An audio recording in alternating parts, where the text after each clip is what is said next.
audience. We're actually trying to commit ourselves here, the presenters and I, to finish on time, inshallah. It is really a kind of art to get the message to the audience short to the point. So if you please, my presenters, try to make it within the 12-13 minutes as much as possible, so we can give a kind of couple of minutes for each one to ask any questions. Then there is a conclusion session, and you know that you need to leave to challenge to, unless you want to just spend overnight here. Thank you. We will start with Dr. Muhammad Abdrabo. Please, my presenters, if you just give a couple of sentences introducing yourself to the audience, that will be just fine. Thank you. Okay, I teach at العالي University, teach linguistics. Good afternoon, everyone. I'm here. I have my degree from Stanford University in linguistics, and my undergraduate work at the American University of Beirut. I am interested in formal linguistics, syntax, and sometimes I go into these other areas like today. Our topic today is about diachronic knowledge and language use, merits and limitations. So I hope that by the end of this I'll show you that the merits outnumber the limitations, but I'll leave it up to you to decide. Actually, as you all know, as linguists, so this is a hotly debated topic, and many people are against it, and so on. I will just give a brief history of the ideas expressed against it. First of all, you know Ferdinand de Saussure, who was against diachronic linguistics, said that our interest is in synchronic linguistics, and he has this famous chess analogy in which a kibitzer can follow the game of chess. At any point he joins the game without any knowledge of the steps that went before. And Leonard Bloomfield also was interested only in language as it is produced by the speakers, who was a behaviorist. But these two people, if you look at their books, Course of General Linguistics and Language, Bloomfield's Language, you find that a substantial part of these two is about historical linguistics. So they were preaching what they were not practicing. Noam Chomsky at one point also said that variation, studying variation, is like collecting butterflies, which means that he wasn't against it, but he thought it was a futile enterprise. But he was against historical linguistics because variation is the thing that leads to linguistic change. My interest in this diachronic linguistics, I hope that we're all familiar with what diachronic linguistics is, okay? But I will explain it in a diachronic way later on, okay? So we have three incidents that maybe ignited my interest in this. One of them was a long time ago. I read an article in Newsweek by George Ball, Under Secretary of State in the United States at that time. And it was during the feminist movement we have here. He said that although women are trying to be emancipated and so on, but they would never escape the dominance of men, because many words related to women have men in them. And he mentioned many examples, but one of them was menstruation and menstrual. So I went to the dictionary in those days, not in the 70s, and found that the men part of menstruation has nothing to do with men like adult human males, but it means month in Greek. So this was a mistake made by a high-ranking official because of his ignorance of diachronic linguistics. And recently, a Palestinian official said that he talked about Netanyahu's speech in Congress, in Congress and the Senate, not knowing that Congress includes the Senate and the House, because the word "con" means two, and "dress" means to walk, right? And which reminds me of something funny that happened a long time ago. There was this zookeeper who wanted to have as many people as possible come in and make money on them. So, but people stayed inside for too long, and he wasn't able to let in other people.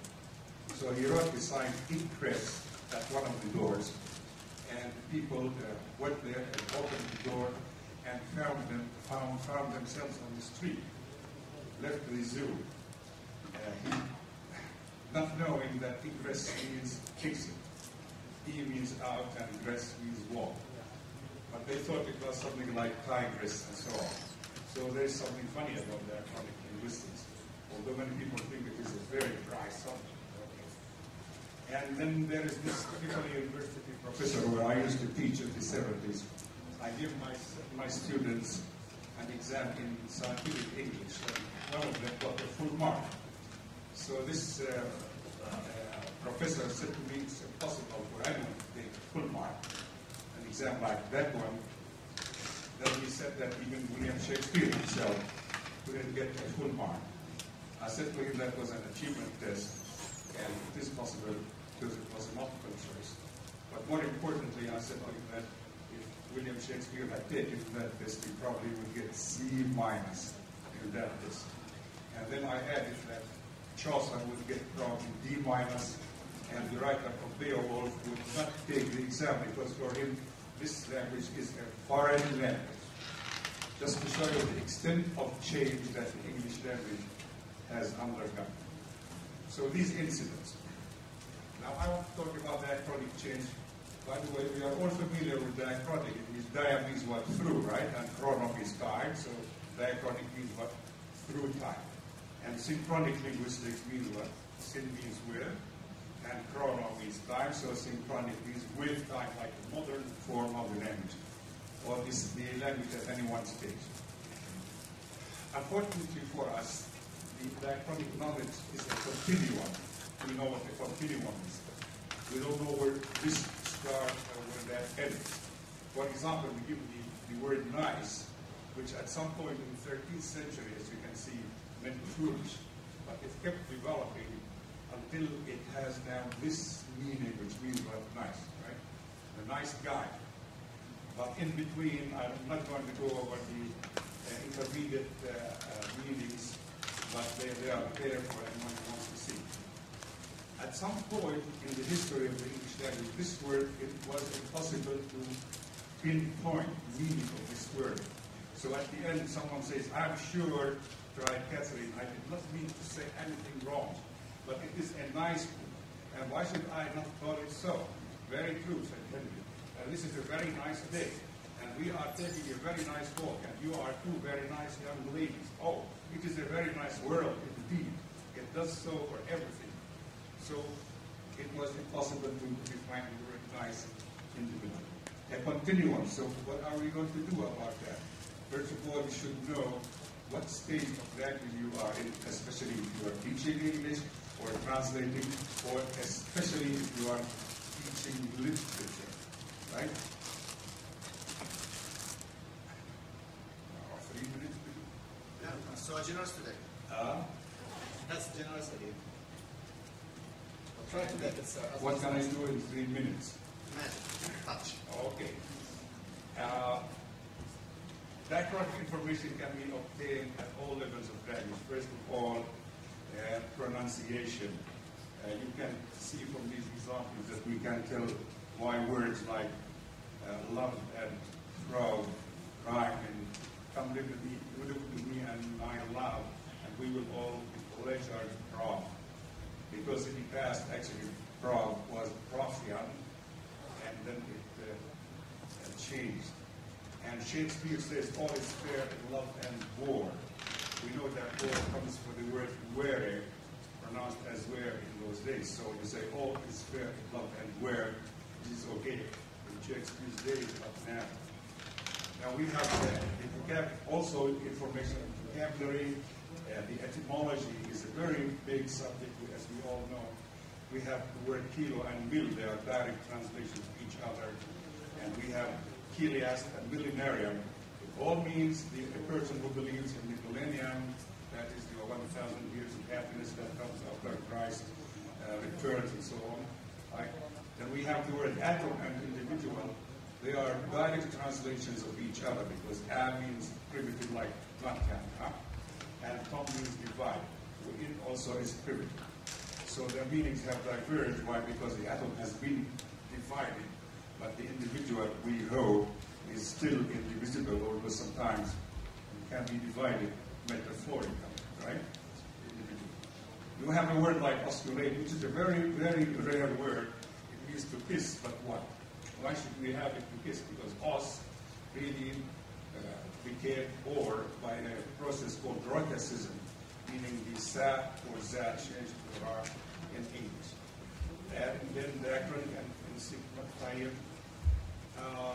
now limitations of this etymology is it doesn't work all the time in the same way. Sometimes opaque forms like mesas.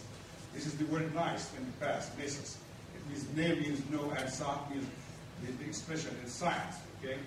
But now it has been obscured. And in the same part may have multiple meanings. For example, the prefix ana, which means back as anabiosis, return to life after apparent death. Then it means up also as anabas, a fish that jumps up in water. And it means again as anabaptist, baptized again.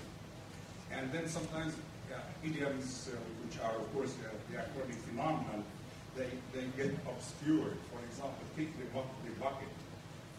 Well, what's the meaning of kick the bucket? It means die, right? How could kick the bucket mean die? Because in the past, these butchers in England, they used to kill pigs and put them up on boards. And then when they did that, their legs just hit the board. But the board in those days was called bucket in the 17th century. Then also a limitation of etymology is that sometimes you have to fill in blank spaces yourself. If you know, for example, iso means the same, and chrono means time, isochronism means the same time. Actually, it means that the same, the foot in English takes the same time, no matter how many syllables are there. It's a poetry. And also we have esprit, l'escalier, or stairway, or staircase spirit.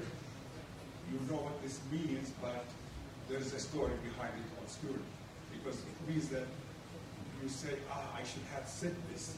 Like when you were visiting people, right? And on the way back, that was going down the stairs, you remember, I should have said this. So a delayed answer, I have to test it. You have to fill in the blank spaces there, okay?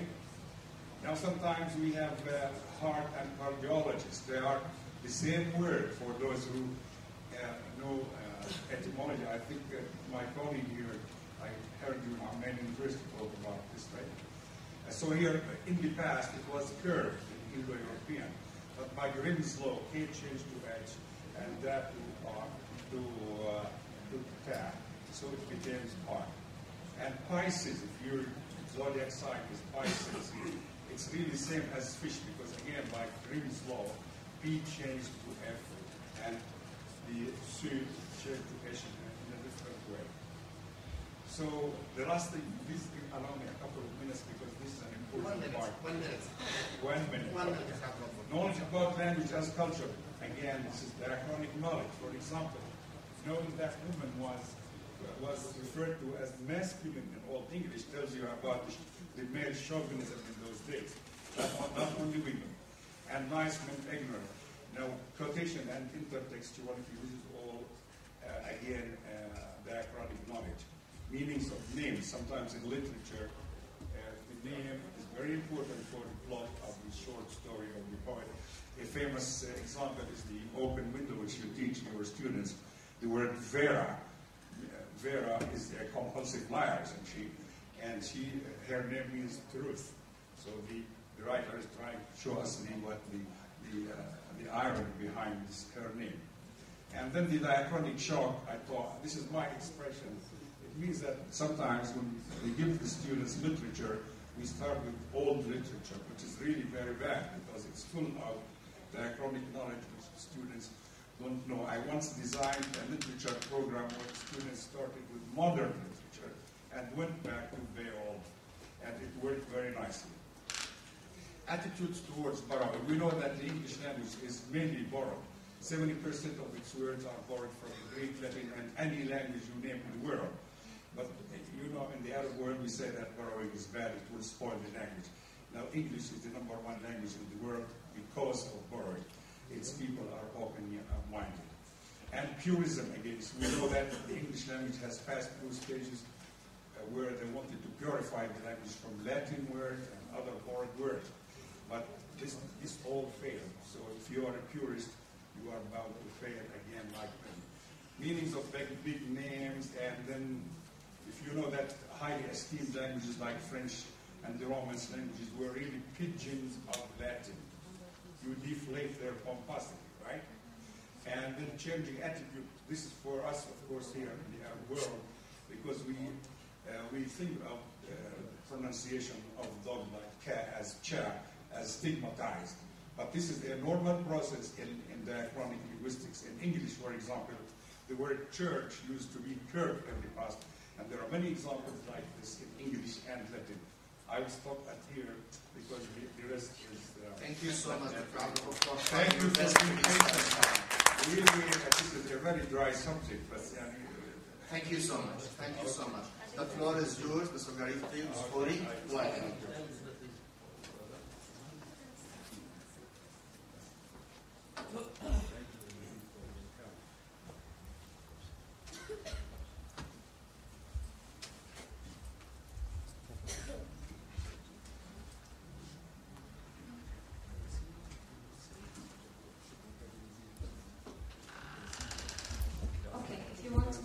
Good afternoon first.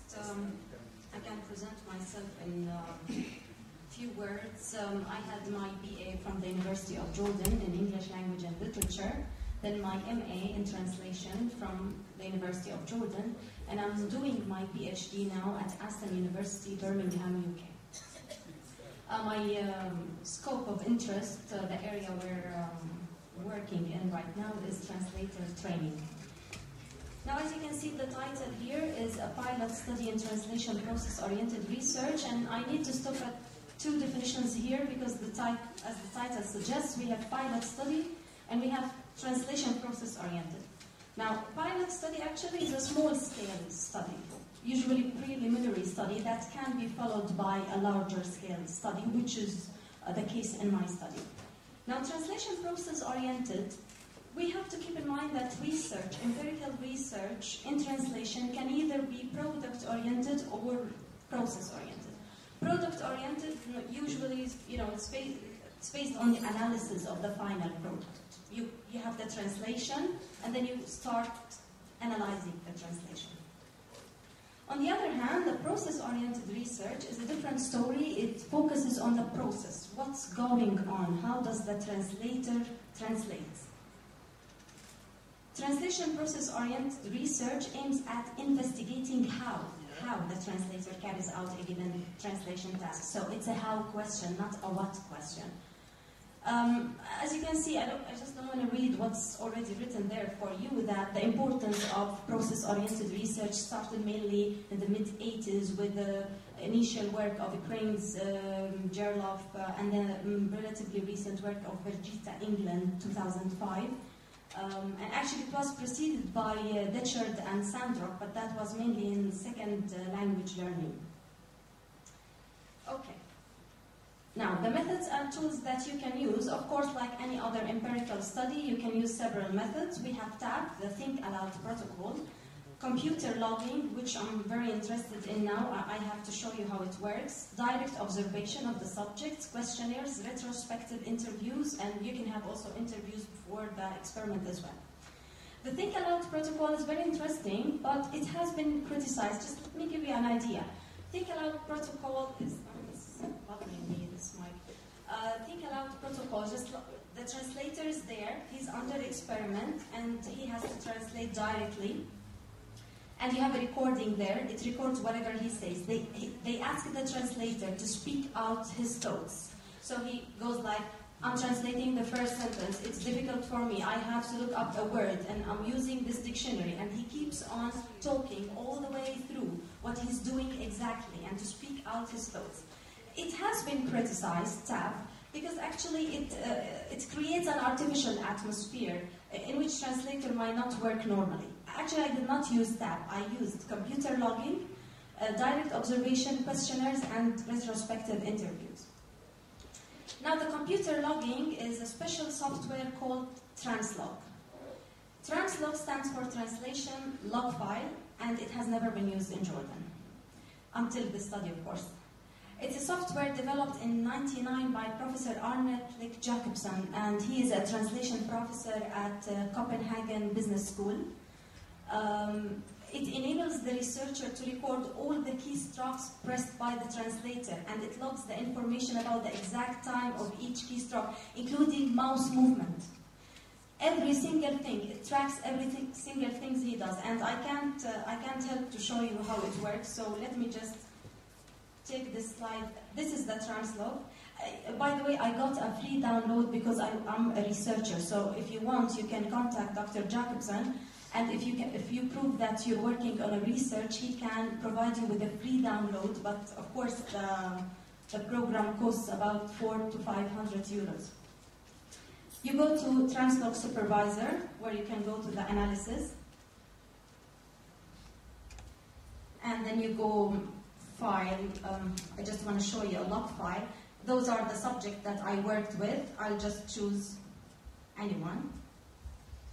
You see on the right side of the screen, these are all the keystrokes that were pressed by the translator.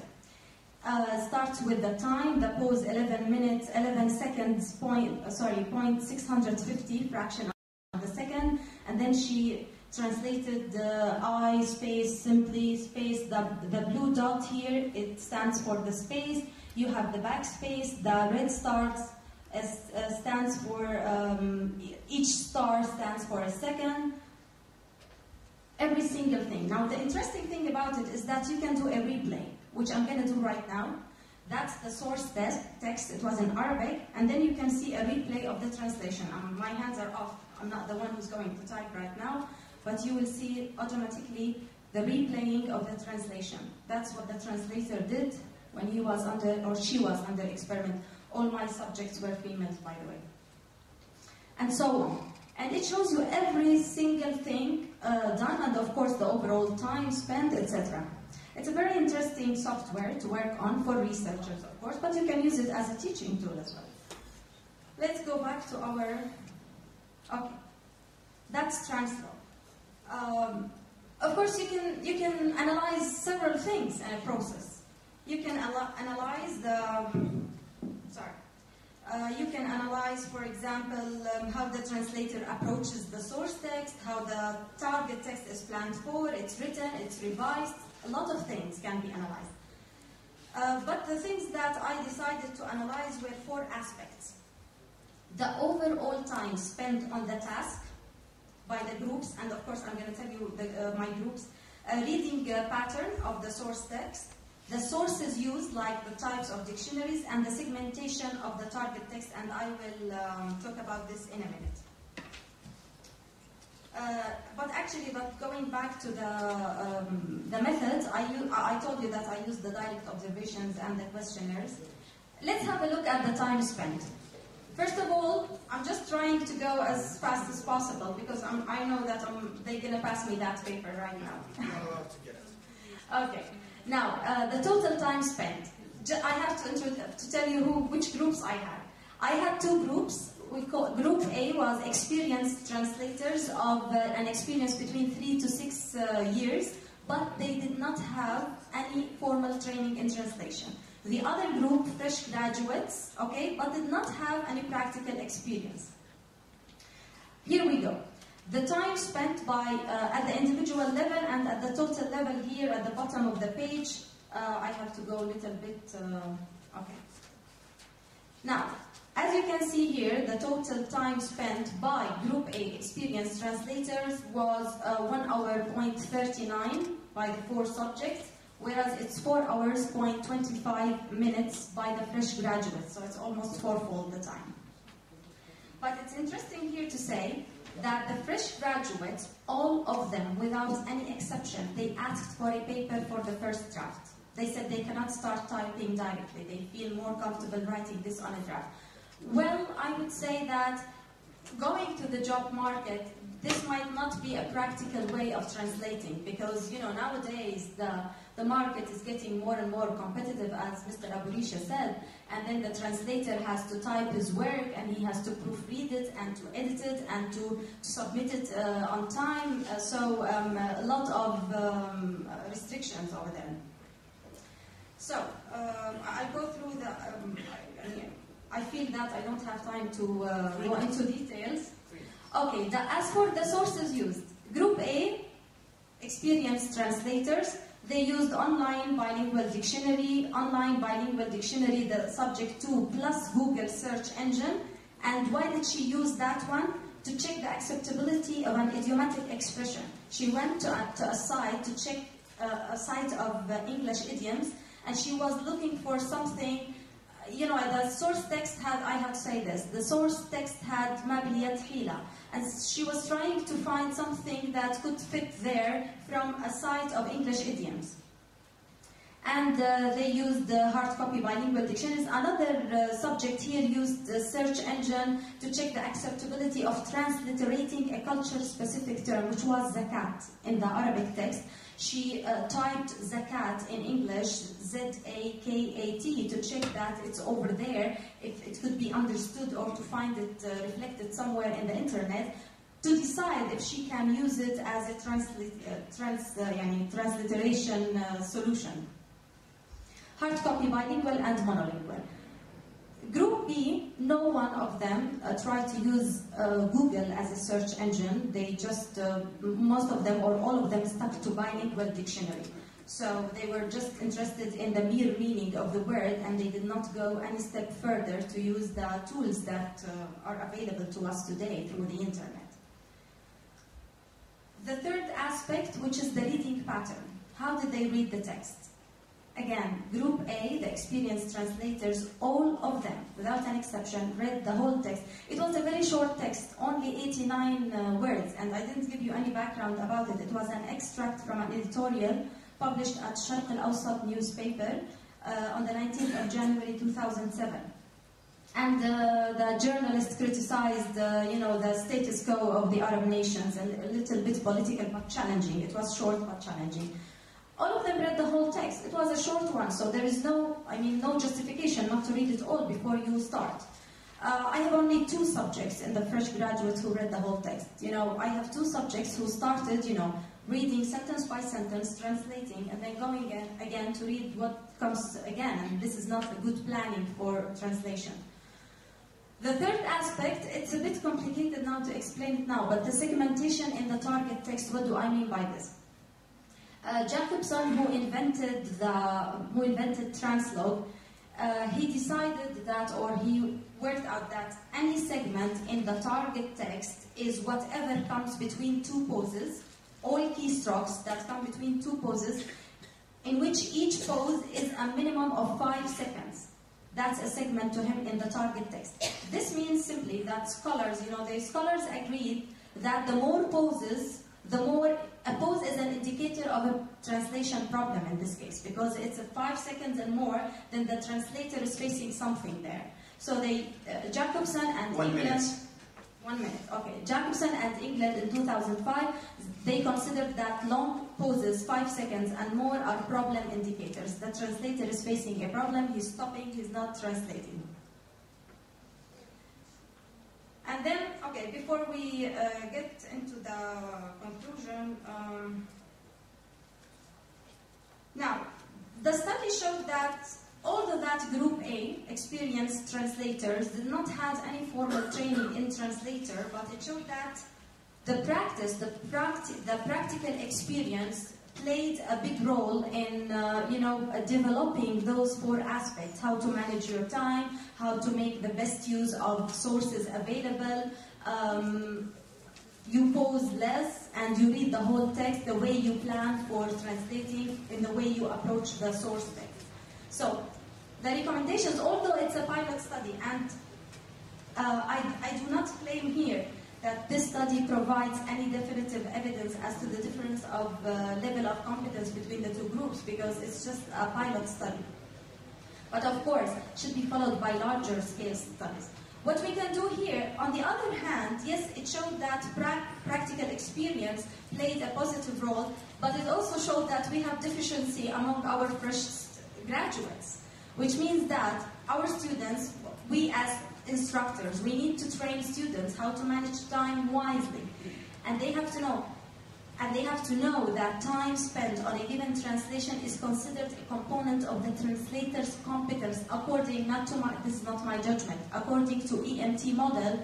EMT is the European Masters in Translation, and they developed a model of the translator's competence, and they consider time spent on the task is a component of the translator's competence. Submitting your work on time before the deadline is a component of his competence. We have to educate our students how to make the best use of available sources, as the job market is maximizing the use of CAT. It's not a pet, of course, it's a computer-assisted translation tools, so they have to make use of all the sources available. We have unlimited sources nowadays, so why not to make use of them?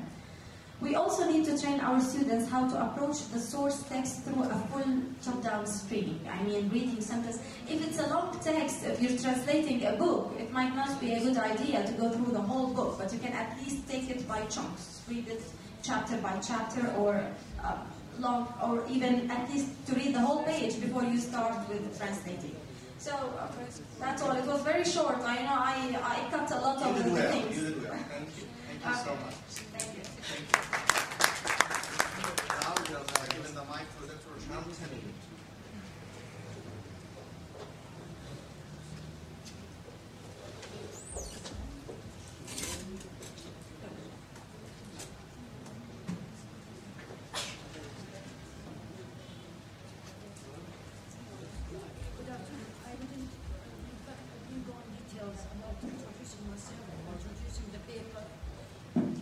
Introducing myself or introducing the paper, I would go right away to the points. I'll talk about the general speaking, and I'll try to be as brief as possible, because we run short of time. So I'm just talking. I read the abstract, the conclusion. I will go through the main points of all the papers. Anyone who has any question, he can write me on my email. Not now, because we run short of time. I'm terribly sorry. I am fast, am I?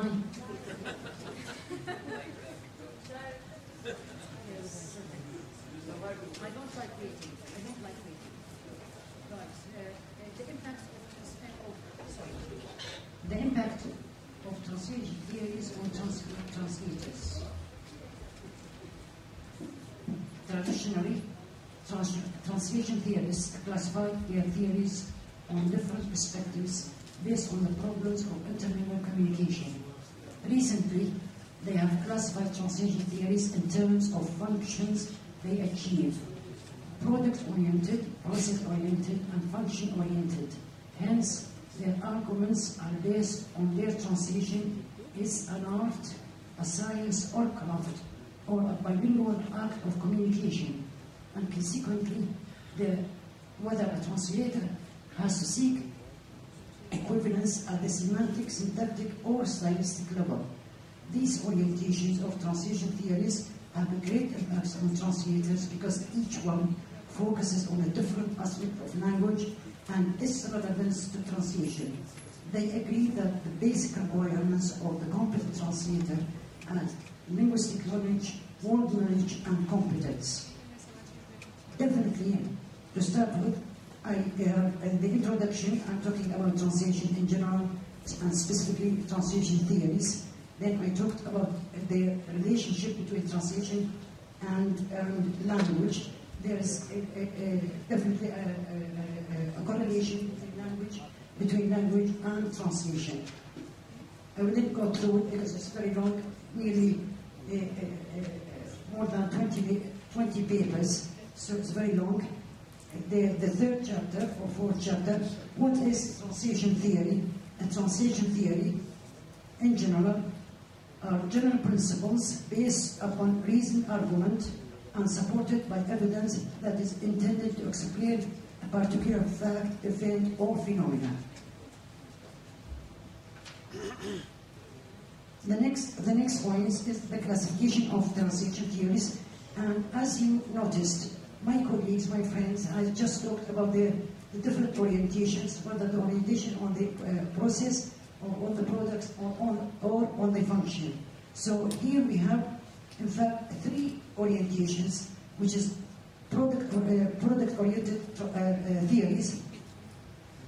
It deals with the problems of equivalence by comparing and contrasting the SL and TL texts. Process-oriented theories, a process or acts of translation itself.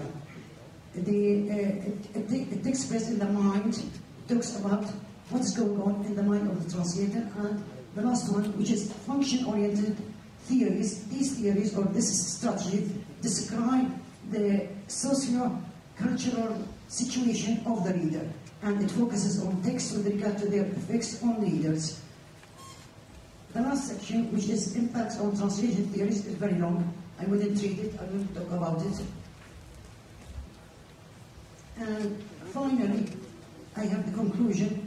The conclusions, again, is very long. Spare me the trouble of reading all of it, because I know you are very tired and you are in a hurry to finish. So anyone interested, I can give him a copy of this paper and he can ask me questions. Thank you very much. Unbelievable. She suffocated the paper. Thank you.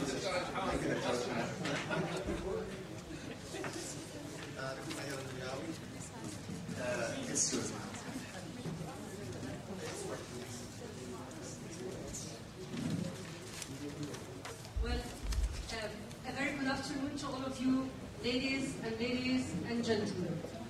Why do ladies? Okay. If you've so noticed.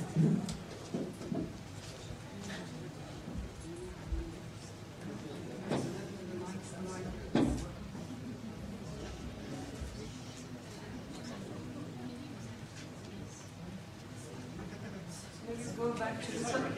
I don't know. We don't want to waste the time that you say. Okay. So, a very good afternoon to all of you, and thank you for being here. I know it's very late in the day, so I'm just going to ask you, please, just move your hands and arms and head. Please oblige me with doing that. Just move your arms and heads. No, it's just to get our blood circulation working, so we'll fall asleep. Briefly, my name is Nayera Ahmed al-Minyawi. I'm an associate professor at Balkh University. My specialization is English literature. Publications, I'm a co-author of a book entitled English Literature. Published several research papers in refereed journals. Published articles on literary topics, basically works written by women and about women in journals and magazines. My fields of interests, or my passions actually, are the following. 1, literature, English, Arabic, and world literature. 2, women writers' work, especially Arab women writers. 3, comparative literature and criticism. 4, psychology. 5, spirituality. 6, I would like to call myself a project of a writer and a critic, and definitely a human being. Thank you. Now, this is not the end, it's the beginning. Now,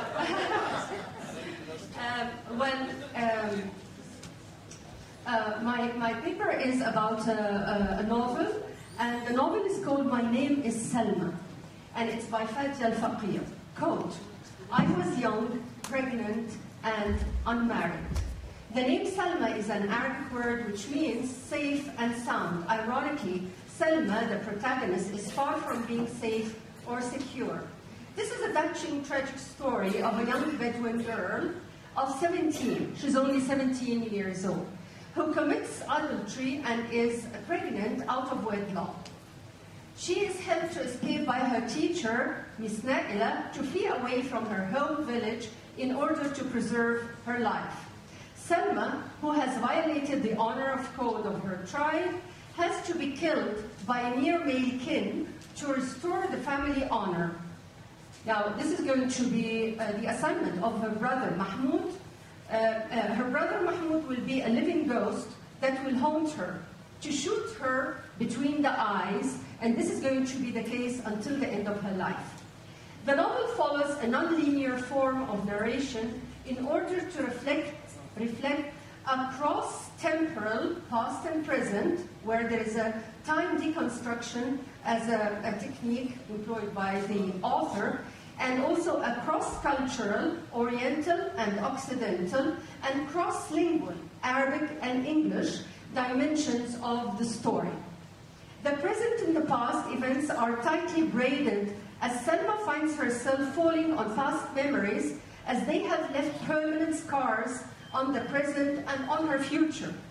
Selma is victimized by her past and enslaved by a dreary present that shows no prospects of hope in the future. Selma escapes from her village and is called Hima, which ironically means shelter or solace in Arabic. She's put in a prison cell for her own safety. After giving birth to her daughter Layla, the infant is immediately whisked away from the mother, Selma, even before the latter could see her or even breastfeed her child. All what is left for Selma is her baby's black lock of hair and her breasts full and aching with the milk that does not find her baby's lips to suckle. Only a mother can feel that. Selma is then taken away to a convent in Lebanon where she is helped and given shelter by some missionary nuns.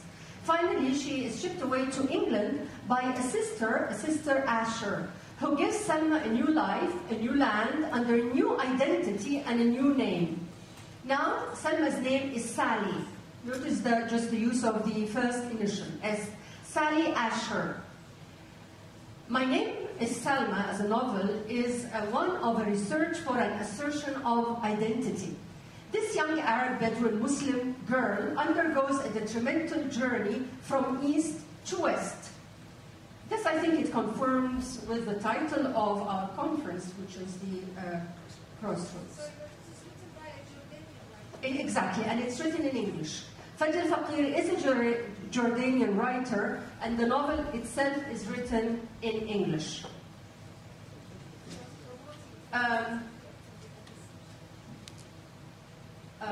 My Name is Selma is a novel, as I said, of search for an assertion of identity. This young Arab Bedouin Muslim girl undergoes a detrimental journey from east to west, from the Arabian village of Hima in Jordan to the western English city of Exeter.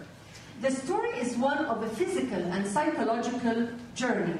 It's from innocence to experience, from an Arab setup, an Arabic language, to an English environment, an English language and culture, and it is from life to death. In her own natural habitat or home, Selma is an outcast.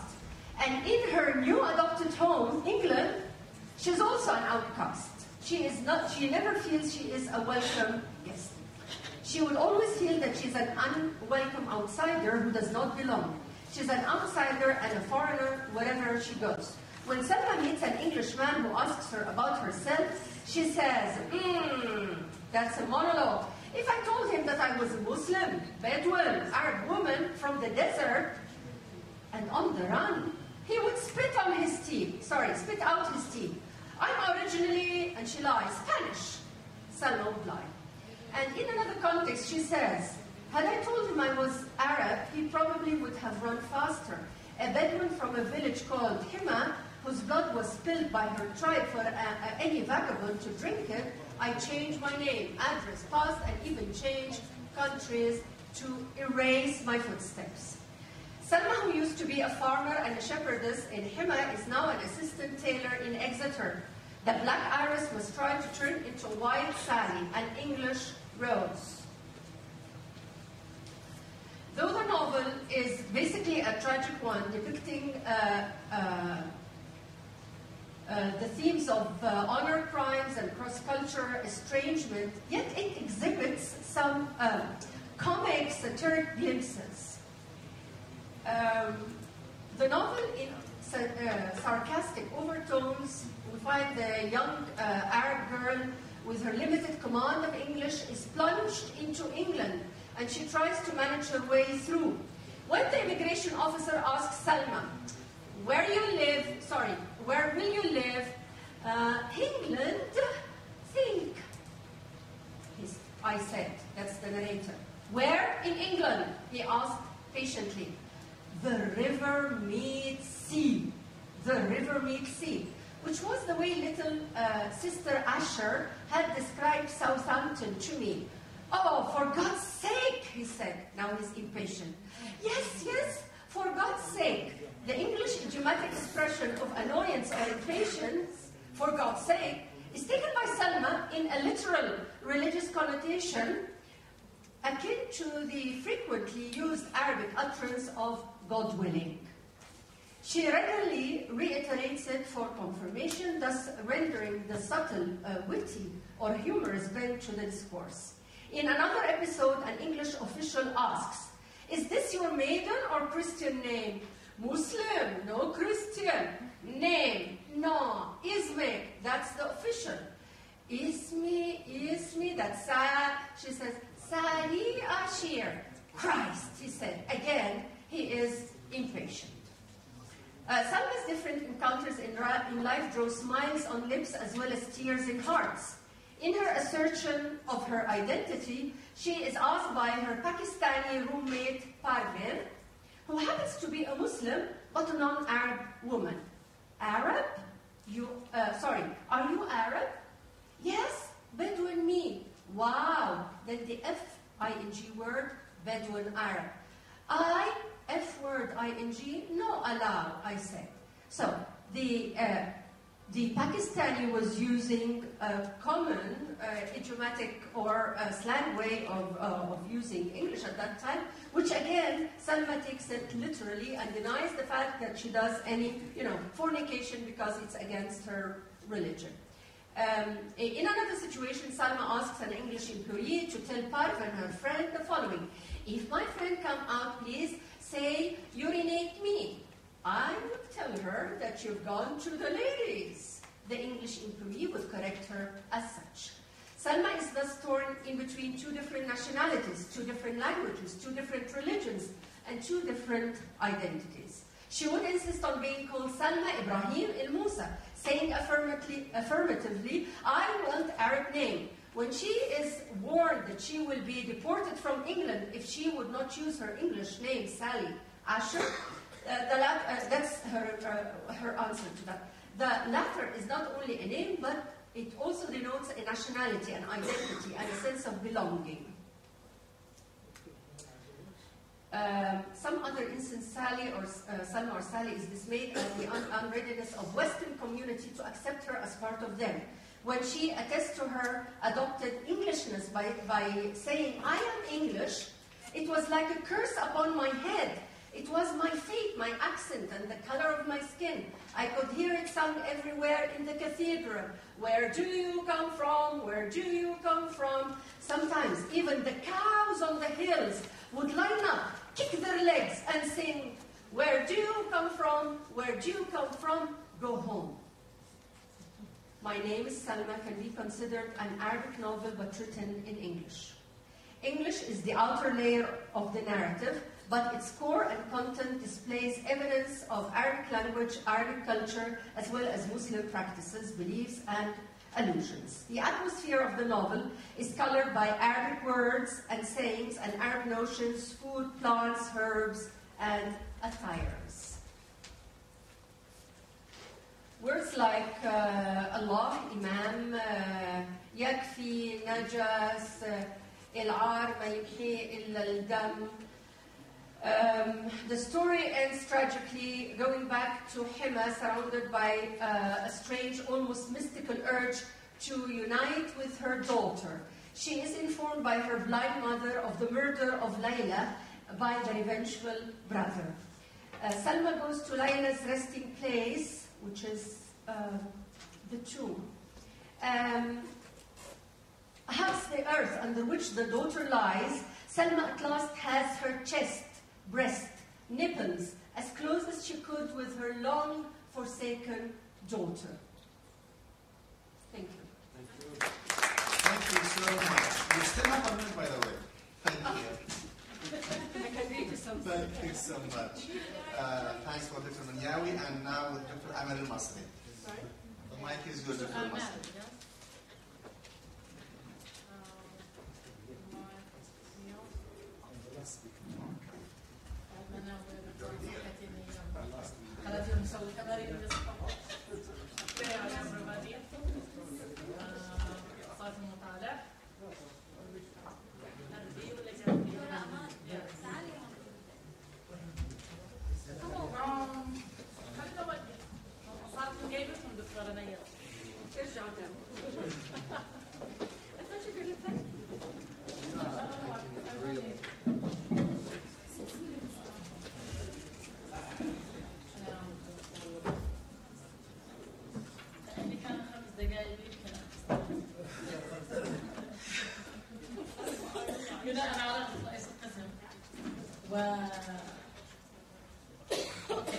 Hello everybody, I'm Dr. Ameen, assistant prof at the برعاية University.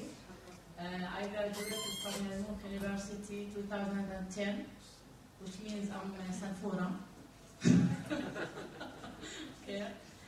I have 2 master degrees. The first one in methodology or methods for teaching English language from Mؤtمرها University. And the second one is in English literature from Wizara University. And my PhD, as I told you, from Europe University. I'm doing another PhD now in English literature at the Lebanese University. I published some papers and I attended some international conferences such as in Spain and Florida. It will be in January next January. Okay. My paper is about using technology in classroom. It's about web-based curriculum. And the idea comes from that I worked in the Ministry of Education for 20 years. I was a school administrator, مش مبين علي صح؟ لا. فالفورة اللي معكم مع دكاترة صغيرة. Okay, I used to be a school administrator for 10 years, so I know what are the problems that students face in learning English language. Actually, I focused on my papers on using technology inside the classroom, especially in teaching English language. As I told you, although it's about using technology, but I'm not going to use technology now. I'm just going to read my paper, using technology classroom with based instruction. As you all know, online instruction provides a unique opportunity for learning materials, tasks, and activities to fit individual learning styles and preferences by allowing students to take control over the learning process, engage in social interaction and dialogue, develop multiple modes of representation, and become more self-aware. The purpose of my study, shall I read the significance of my study? My study on the effective using web-based curriculum Jordanian school students' achievement in English language is expected to serve 2 goals: to help with integrating new ways of instruction in English to meet the new central demandatory, and to find solutions to some of the problems of using technology in Jordanian schools. The choice of the topic for this study is motivated by several factors. Firstly, the study responds to the increased demand in the use of technological instruction in education to meet the new educational needs. Secondly, the study may motivate our researchers to reconsider the using of different types of curricula used nowadays. And finally, the use of web-based curriculum might be a source of excitement and motivation to Jordanian students in their course, and that's what I and my colleagues actually found. Some teachers helped me to conduct my study because I was teaching here in Zaytun University. Okay. Statement of the problem. There's no need, I think, because it's clear for you now. Purpose of the study. The purpose of the study was to compare the effectiveness of using web-based curricula compared to traditional curricula of students' achievement on English grammar in particular. Here. The sample of the study consisted of 328 grade students, There were males and females from 4 governmental schools in Amman during the first semester of the scholastic year. The subjects of the study were distributed into 4 groups, male and female for experimental group and male and female for the control group. The experimental groups were taught using web-based curricula, while the control groups were taught using the traditional curriculum. Actually, we used descriptive statistical analysis were used, means and standard deviation for the pre and post test of student English grammar test to experimental and control groups. Comparison statistical analysis methods such as two-way ANOVA were used, analysis of variance to make a comparison between the control and experimental groups and gender variable with male and female. The findings of the study indicated that there were statistically significant differences in the post-test between the control and experimental groups in favor of the experimental groups, and there was no statistically significant differences in the students' achievement due to gender. There was no statistically significant differences due to the interaction between gender and groups. And finally, the researcher, which is me, proposed some recommendations to enhance the ethics of using web-based curricula in students' achievement in English language, such as conducting further studies for other populations, and I think other populations will be the same who are students with the governmental schools in Jordan. And that's all. Thank you, Dr. Thank you so much. And our last presenter is Dr. Ibrahim Abu Shihab, the one whom we owe getting us all together in this conference. He got his BA and MA from Yarmouk University. The BA was in English literature, and the MA was in effort. I'm not telling you about the years, by the way. And then he got the PhD in applied linguistics from Turkey. His interest is in contrastive analysis as well as in text linguistics. So it is yours, Ibrahim, please. Thank you. Thank you, my colleagues. As you will... I'm sorry. He's in a hurry. Okay, Bismillah ar-Rahman ar-Rahim. As you know, my topic is morphological and lexical contrastive analysis of Turkish and English. You know that the purpose or the paper explores the differences and similarities between Turkish and English in the areas of morphology and lexical meaning. By the way, I am interested with contrastive analysis between Turkish and English, and sometimes I wrote a paper called Passivization in Turkish, Arabic, and English. First, I'll start with the major characteristics of Turkish in comparison of English. Unlike English, Turkish may have a complete sentence realized by one word, like Arabic language. We use this way in Arabic language. We say, قاتلناهم. It is a sentence. قاتل. So in Turkish, we have this sentence that is realized in one word, like hastayim. Hastayim. Hasta, it has the meaning of sick. The last is, or the last stands for personal suffix.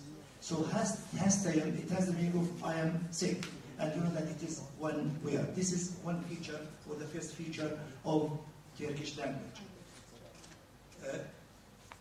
The second, Turkish language is agglutinating language. It is considered as agglutinating language, which means that it attached its grammatical information to the end of a root word. Another example to be given, you say ev. Ev in Turkish, it has the meaning of house. You say, if I want to add my, you say even. Even, it has the meaning of my. So the last here, it has the meaning of my.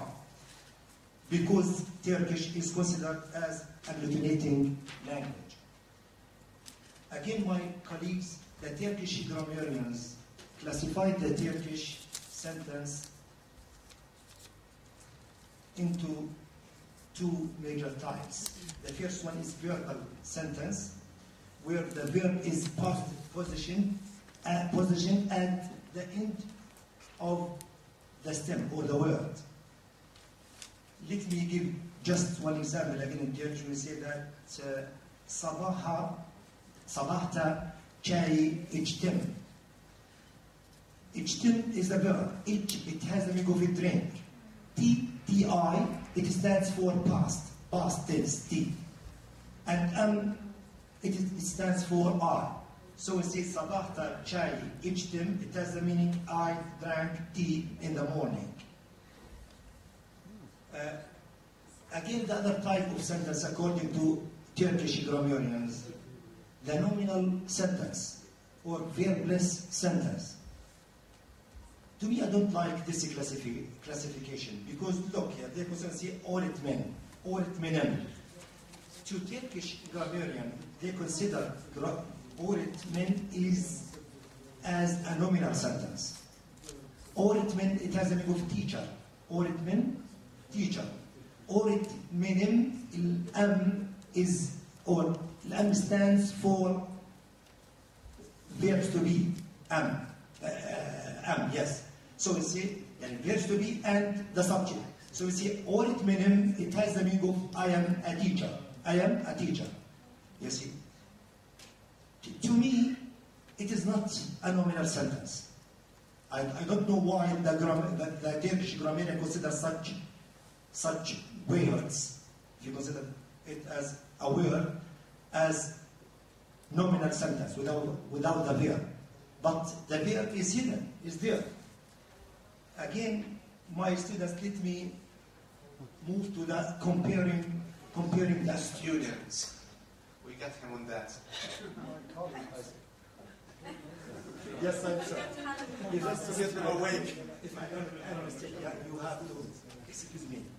So, my colleagues, you are my teachers. Comparing the alphabet. The Turkish alphabet contains 29 uppercase and 29 lower case. As it is seen on the screen, I want to mention or to talk about one letter, the C. C in English is considered as J. It is pronounced as J in Turkish. So we say can in Arabic is pronounced as Jan, which has the meaning of sword. This is one.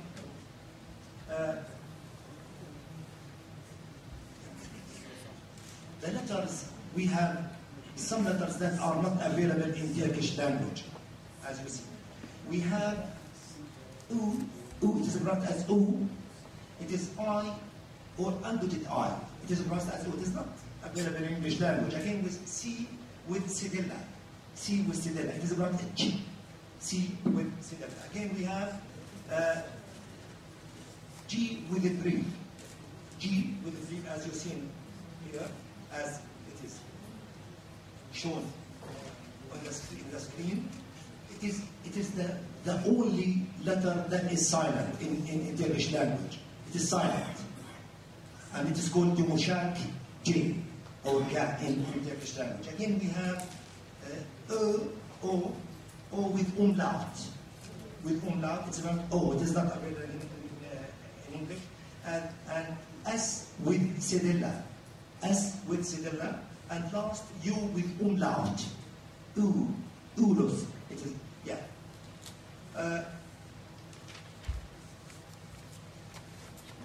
Let's move to the vowel harmony. Since Turkish language is agglutinating language, so the vowel harmony is very important. It is used in Turkish language. So, again, vowel harmony is essential in Turkish language. What does it mean? It means that the suffix vowels and the stem vowels have to share the same specification for backwardness and rounding. Also, the suffix consonants and the stem consonants have to share the same voicing. As the following example. To pluralize words in Turkish language, we use lar and ler according to the vowel harmony. So, if the vowel in the root are formed in the back of the mouth, we add ler, like when we say araba. Araba, car. If you want to pluralize this, we'll say Arabalar. Sorry, Al-A-R. Again, if we go to the Ev, it means house. We say Evla. So to pluralize words, to pluralize nouns, we use lar, L-A-R, or layer. To pluralize L-A-R, according to the two vowel harmony. Again, Michael,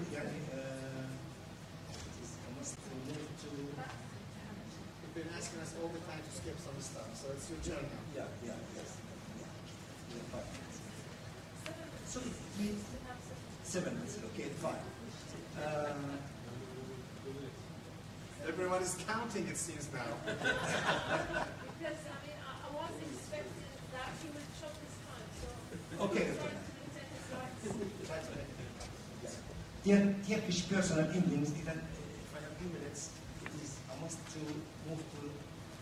If you want to do 4 minutes, you can do 4 minutes. Yes, okay. We have 7. You're planning to Jump to general pedagogy. Good job. Yes. We got to fix up. Just this is an important part. General pedagogical implications. I missed different pages. Yeah, as we know, contrastive analysis was the result of the need to teach and do in the most efficient way. It is not for us. So, Turkish is an inflectionally rich language in which the past tense and the plural morphology is totally ruled governed. So, we don't have irregular plural in Turkish language. So we guess that, or we think that most students will, Turkish students will not be familiar with irregular plural in English, like man, min, oaks, fish, etc. Again, teachers of English for Turkish learners will focus on the distinction between the use of copula, pre, and auxiliary form, because there is no distinction about this issue between Turkish and English. Again, my colleagues, just let me move to the last example here. Floor is translated literally in Turkish as döşeme, floor, which has the meaning the part of a room in which one stands. But the compound where first the floor stands for birinci kat, not birinci story. This is an area that the Turkish students commit such mistakes. So I'm impressed to. Thank you, Dr. Thank you so much. Thank you. Now we have, let me say this, if we can commit ourselves to just one question per presenter, that would be so fine. We need to, I've been told also we have a conclusion session, right, Dr. Ibrahim? We have to conclude also, right? Okay, thank you. So, yes, sir. One question, something else more. Please, without long introductions, just hit the point and say the question. Thank you. Yes, sir. I don't have any question, but I have one part. Okay, I'll read myself. I said before, I don't have any question. What I have is only to verify one point with Dr. Abdrapo. Am I right when I say to understand language, it does not matter whether it is used phonetically or synchronically? What I mean, when I just inform about the type of language is used in a text, whether it is used, as I said before, synchronically or diachronically, I am still able to understand language. Why?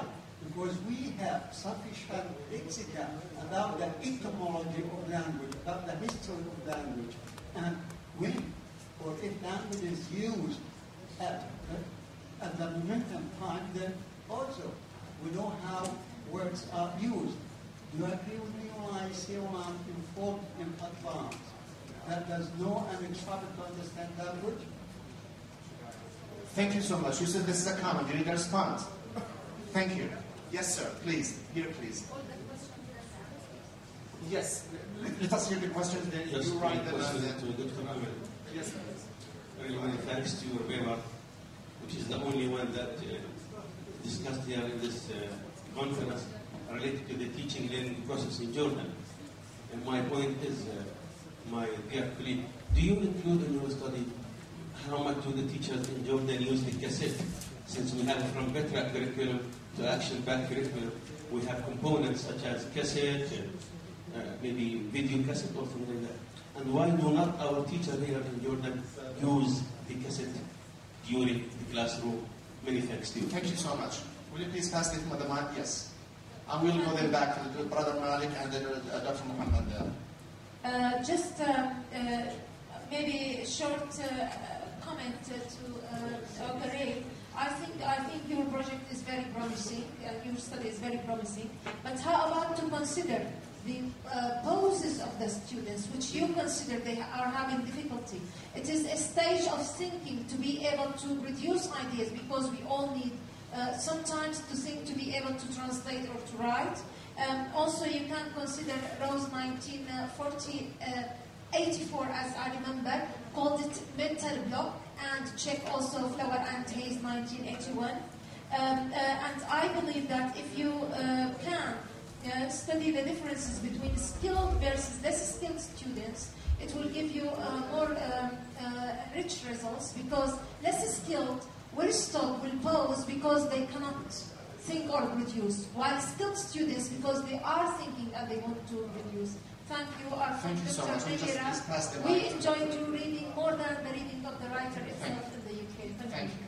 My brother Muhammad Malik there, Zaid Malik. Yes. My question is to Dr. Ibrahim Abu Shihab. You're going to miss the question, Dr. Ibrahim. Actually, there is a sentence in Turkish. I need to hear it. I want to say it to you. Actually, I mean to say it to you, and you just translate it. This is not a test, actually. Okay, I want to tell you, on behalf of all the participants, Ben sene seviyorum. Once again, please. Ben sene seviyorum. Yes. Ben seni seviyorum. Yani I love you. Thank you. Let us cheer them up. Thank you, brother. That's all Marisha in the back. Brother Marisha in the back. It seems that they're going to say I love you in the different dialects and languages right now. Yes, Dr. Muhammad, please. Dr. Barret. Yes. My question is for Dr. Barret. Now, do you feel that it's now the time, more than ever before, to use computer-assisted translation equipment curriculum in universities? Thank you very much. You get the question? So I believe this is the right time to use it at universities. Okay, thank you. Dr. Ahmad al-Sheikh, please, with the camera here. You wanted the mic, Dr. Ahmad? Okay, I thought you were fighting for it. Thank you so much. Anybody wants to add any questions, please? Yes. Just a remark at the end. Okay. At the end? Yeah. Okay. Thank you. It's time now. Do you want to respond? Here, be minded, please. Thank you for your questions. With regard to the question of Dr. Nahed, to consider poses as indicators of problems or translational problems was not my own identification, but that was considered. Actually, they took it as an for operational purposes. It's like when to consider that the translator is facing a problem. It's like when we have any segment that comes between two poses. Each pose is 5 seconds and above. Now, of course, the translator could be thinking, but the fact that he's posing for thinking, it means that he's not, the term is not ready there in the memory. So it could be, of course, could be just mere thinking, he could be looking it up in a dictionary or just remembering something. It could be, all possibilities are open, but they consider it as the translator is not speaking smoothly now with the text. He's pausing and there is something he's searching for. Yes, of course, I said it's a pilot study, so I do recommend, and I as a researcher can go on for a larger scale studies to compare students among themselves, skilled versus less skilled. I tried my best to unify the variables, so the students that I chose were actually all of, those grades that are very similar. They're all in the 80s and they're all fresh graduates. They did not have any practical experience and about the same average, the same scores. Do I think it's the time to introduce CAT? Of course. You're just speaking my mind now. Actually, we begged for Translove to be downloaded here in the labs of this university, and we contacted Dr. Jacobson at Copenhagen School. He was very generous with us. Of course, the university has to pay for the program. It cannot be a free download because it's not for now research anymore. It's for teaching purposes. But the problem was that he said he can give a license for 20 downloads, and then more than that you have to buy another license. And, it didn't work out, but yes, we have to start working more with computers, and we have to take our students to the lab and ask them to carry out the translation task at the lab instead of just depending on the written translations. Thank you for your question. Thank you so much. Dr. Masum, you have something to respond to that? Related to the question about the cassettes in the classroom, the question was if I investigated the use of cassette, you mean, inside the classroom? Actually, I didn't include cassettes. Why? Because previously many researchers conducted studies relating to this area, which are teachers use cassettes or CDs. Yes, both. Yes, I know that. Actually, since as I told you previously, I worked with the Ministry of Education for 20 years, so I have the answer in my mind. I know that the teachers never use cassettes, and I think I and you have kids in the schools now, and also their teachers skip the section related to listening. Yes, and they don't use cassettes, and I think the reason is that teachers are not well trained. And maybe there are not well-qualified trainers to train the teachers.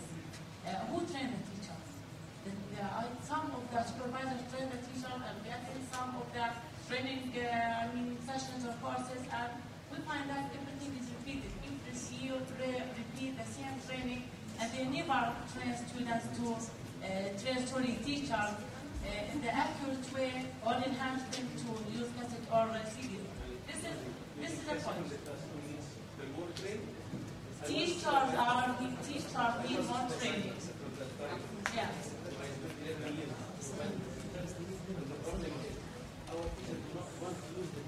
Because they are not trained well in using technology in general and cassettes in particular. Yeah.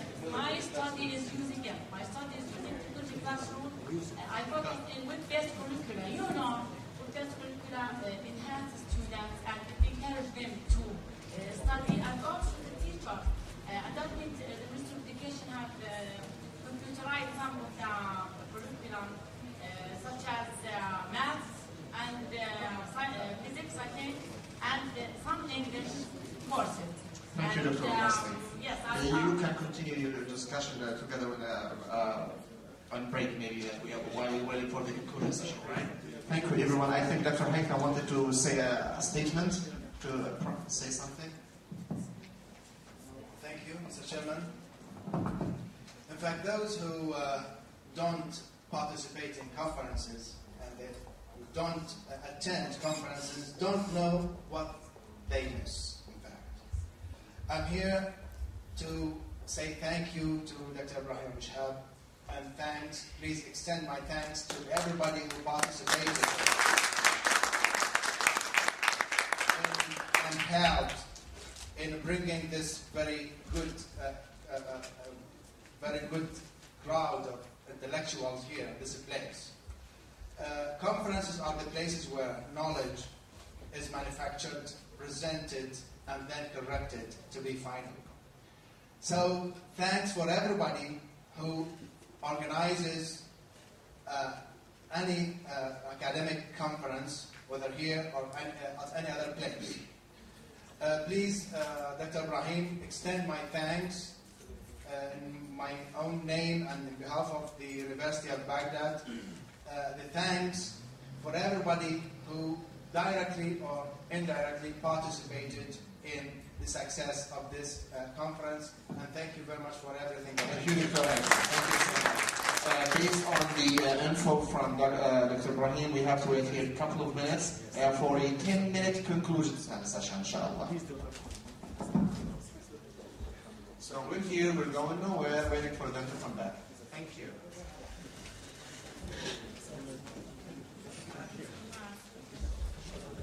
Department of English. I'd like to thank you all for making the time to be here and for your contribution to this international conference. After the consultation of some of the participants, the organizing committee, with the help of my close friend and brother, Dr. Ahmed Al-Sheikh, announces some of the recommendation of the conference. My colleagues, you have the right to change, modify, and add.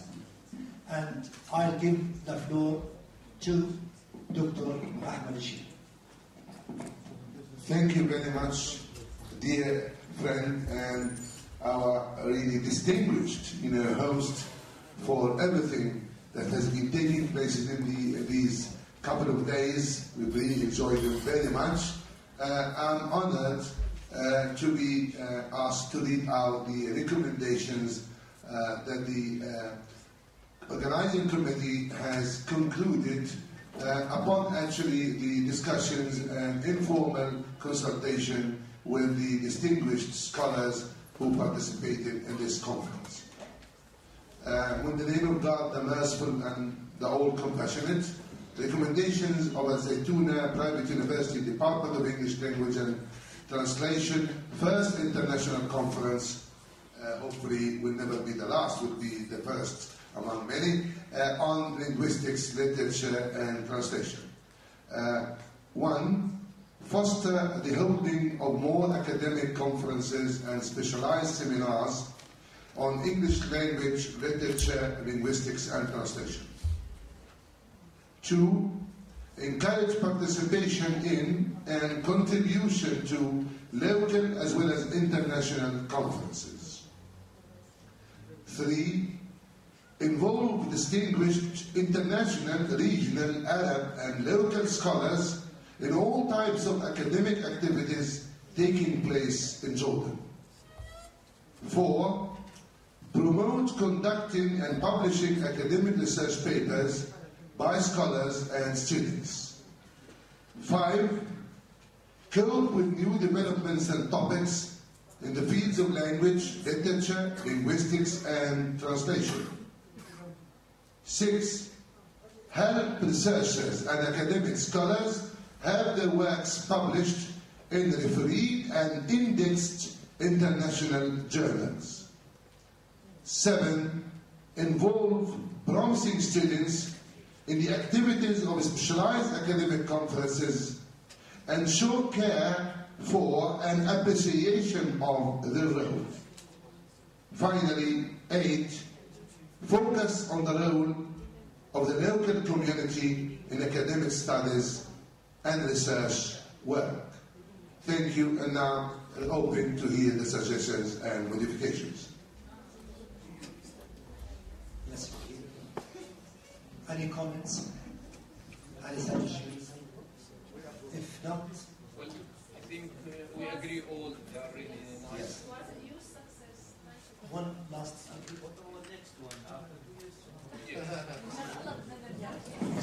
May I just seize this chance to invite you all to participate in Zarqa University Conference taking place on the 28th and 29th of next March.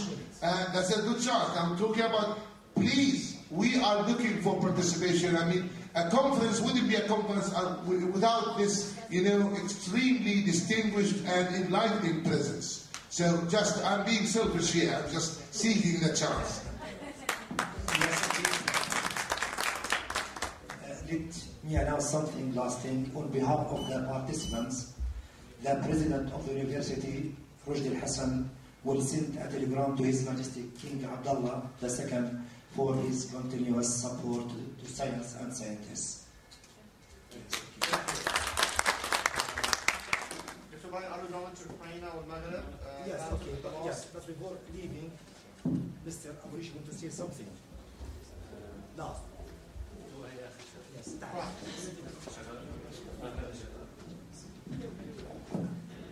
بسم الله الرحمن الرحيم. عفوا هي الانونسمنتس باللغه العربيه. كان في معنا لقاء بيننا ومع رئيس قسم الترجمه الفوريه في الامم المتحده. امتحان الامم المتحده للمترجمين الكتابيين والفوريين راح ينعمل بشهر شباط القادم ان شاء الله رب العالمين. وكلفتني انه بامكاني اروح على جميع الجامعات ونقعد ونحكي عن كل الامتحان وطرق الدراسه فيه والتقدم منه. يمكن تليفوني صار او الايميل اللي حطيته كان معكم المفروض يكون، فاذا في مجال حدا يبعث لي مشان ابعث له الرابط، لانه معنا بس شهر 10 و11 اول شهر 11 بينتهي تقديم الطلبات عن طريق الانترنت.